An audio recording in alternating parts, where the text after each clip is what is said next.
5 ਲੋਕਾਂ ਨੂੰ ਅਰੈਸਟ ਕੀਤਾ ਗਿਆ ਆ ਜਿਨ੍ਹਾਂ ਨੇ ਜੋ ਰਿਫਲੈਕਟਿੰਗ ਪੂਲ ਹੈਗਾ ਆ ਵਾਸ਼ਿੰਗਟਨ ਡੀਸੀ ਦੇ ਵਿੱਚ ਜਿਸ ਨੂੰ ਟੈਂਪਰ ਕੀਤਾ ਹੈਗਾ। ਕਹਿੰਦੇ ਵੀ 10 ਸਾਲਾਂ ਤੱਕ ਦੀ ਜਿਹੜੀ ਸਜ਼ਾ ਆ ਉਹਨਾਂ ਨੂੰ ਸੁਣਾਈ ਜਾ ਸਕਦੀ ਆ ਇਸ ਡਿਸਟਰਕਸ਼ਨ ਦੇ ਮਾਮਲੇ ਦੇ ਵਿੱਚ। ਟਰੰਪ ਉਹਨਾਂ ਨੇ ਆਪਣੇ ਸੋਸ਼ਲ ਮੀਡੀਆ ਦੇ ਉੱਤੇ ਲਿਖਿਆ ਹੈਗਾ ਕਿਉਂਕਿ ਕਾਫੀ ਜ਼ਿਆਦਾ ਟਰੰਪ ਉਹਨਾਂ ਦਾ ਜਿਹੜੀ ਆਪਾਂ ਕਹਿ ਸਕਦੇ ਹਾਂ ਵਿਰੋਧ ਹੋਇਆ ਸੀ ਜਾਂ ਕ੍ਰਿਟਿਸਿਜ਼ਮ ਹੋਇਆ ਸੀ ਇਸ ਪੂਲ ਨੂੰ ਲੈ ਕੇ ਕਿਉਂਕਿ ਉਹਨਾਂ ਨੇ ਪੇਂਟ ਕੀਤਾ ਸੀ ਤੇ ਬਾਅਦ ਦੇ ਵਿੱਚ ਪਤਾ ਚੱਲਿਆ ਵੀ ਇਹ ਉੱਥੇ ਐਲਗੀ ਹੋ ਗਈ ਤੇ ਕਾਫੀ ਜ਼ਿਆਦਾ ਜਿਹੜਾ ਪਾਣੀ ਆ ਉਹ ਖਰਾਬ ਲੱਗਦਾ ਸੀ। ਸੋ ਉਸ ਤੋਂ ਬਾਅਦ ਹੁਣ 5 ਲੋਕਾਂ ਨੂੰ ਅਰੈਸਟ ਕੀਤਾ ਗਿਆ ਜਿਨ੍ਹਾਂ ਦੇ ਵਿੱਚੋਂ ਇੱਕ ਸਾਬਕਾ ਓਲੰਪੀਅਨ ਵੀ ਹੈਗਾ ਆ ਸਾਈਕਲਿੰਗ ਦਾ। ਸੋ ਉਹਨਾਂ ਦੇ ਉੱਤੇ 10 ਸਾਲਾਂ ਤੱਕ ਦੀ ਜਿਹੜੀ ਸਜ਼ਾ ਲਾਈ ਜਾ ਸਕਦੀ ਹੈਗੀ ਆ। ਸਾਬਕਾ ਯੂਐਸ ਦੇ ਓਲੰਪੀਅਨ ਡੇਵਿਡ ਡੈਵੀ ਹਰਨ ਉਹਨਾਂ ਨੂੰ ਜਿਹੜਾ ਡਿਟੇਨ ਕੀਤਾ ਗਿਆ ਪਹਿਲਾਂ 5 ਘੰਟਿਆਂ ਦੇ ਲਈ ਤੇ ਕਹਿੰਦੇ ਪਈ ਉਸ ਨੇ ਜੋ ਰਿਫਲੈਕਟਿੰਗ ਪੂਲ ਆ ਉਹਦੀ ਜਿਹੜੀ ਕੋਟਿੰਗ ਸੀ ਜਿਹੜੀ ਕੀਤੀ ਗਈ ਸੀ ਪੇਂਟ ਦੀ ਉਸ ਨੂੰ ਡੈਮੇਜ ਕੀਤਾ ਹੈਗਾ। ਮਰੀਨ ਵਨ ਨੇ ਸਪੌਟ ਕੀਤਾ ਵੀ ਹੋਰ ਲੋਕ ਵੀ ਉੱਥੇ ਜਿਹੜੇ ਆ ਇਹਦੇ ਵਿੱਚ ਇਨਵੋਲਵ ਸੀਗੇ। 250ਵੀਂ ਬਰਥਡੇ ਜੋ ਅਮਰੀਕਾ ਦੀ ਮਨਾਈ ਜਾ ਰਹੀ ਹੈਗੀ ਆ 2 ਹਫ਼ਤਿਆਂ ਦੇ ਵਿੱਚ ਮਨਾਈ ਜਾਣੀ ਆ।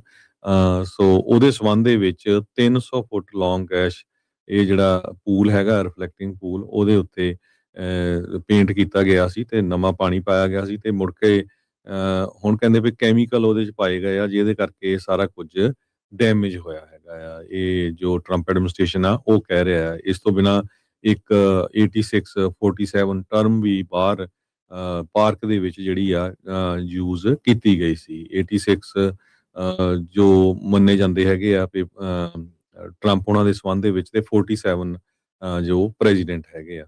ਸੋ ਇਹ ਜੋ ਪ੍ਰੋਸੀਕਿਊਟਰਸ ਆ ਉਹ ਕਹਿ ਰਹੇ ਹੈਗੇ। ਜੀ ਬਿਲਕੁਲ। ਸੋ ਨੈਸ਼ਨਲ ਗਾਰਡ ਨੂੰ ਜਿਹੜਾ ਲਾਇਆ ਗਿਆ ਆ ਉਹਦੇ ਵਿੱਚ ਇਹੀ ਜਿਹੜਾ ਉਹ ਆਖਿਆ ਜਾ ਰਿਹਾ ਆ ਵੀ ਭਾਈ ਦੇਖੋ ਵੀ ਕੋਈ ਪਾਣੀ ਦੇ ਲਾਗੇ ਛਾਗੇ ਵੀ ਜਿਹੜਾ ਉਹ ਨਾ ਆਵੇ। ਇਹ ਜਿਹੜੀ ਸਿਚੁਏਸ਼ਨ ਆ ਉਹ ਇਸ ਟਾਈਮ ਆ ਕਹਿੰਦੇ ਵੀ ਕਾਫੀ ਜਿਹੜਾ ਉਹ ਰੋਕ ਟੋਕ ਕੀਤੀ ਜਾ ਰਹੀ ਆ।